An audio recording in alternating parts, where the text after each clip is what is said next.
పేదల ఆకలి తీర్చాలన్న ఉన్నత ఆశయంతో బీజేపీ రాష్ట్ర నాయకులు యువనేత కంది శ్రీనివాసరెడ్డి ప్రారంభించిన నిత్యాన్నదాన కార్యక్రమం నిర్విరామంగా కొనసాగుతుంది.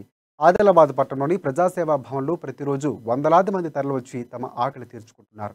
జిల్లాలోని నలుమూల నుంచి తమ వ్యక్తిగత పనుల కోసం ఆదిలాబాద్కు వచ్చిన వారు, ఉద్యోగాలకు సిద్ధమవుతున్న అభ్యర్థులు, డ్రైవర్లు, కూలీలు వచ్చి క్యాంపు కార్యాలయంలో భోజనం చేస్తున్నారు. తమ కడుపు నింపుతున్న కంది శ్రీనివాసరెడ్డి దేవుణ్ణి కొడియాడుతున్నారు.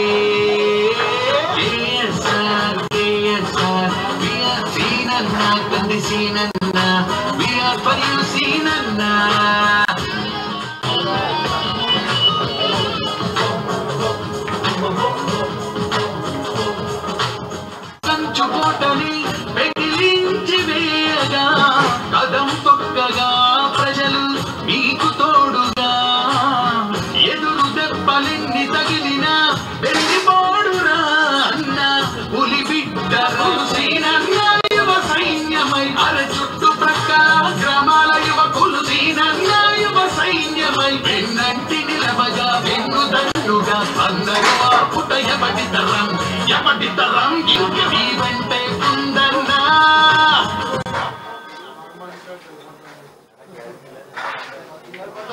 కొడుకులతో పోరంట సీనన్నదే గెలుపంట, కొడుకులతో పోరంట సీనన్నదే గెలుపంట. జనమంతా నీ వెంటే అన్నా, పదమెక్కిన దొరతో పిడి తొత్తుల తరిమేందుకే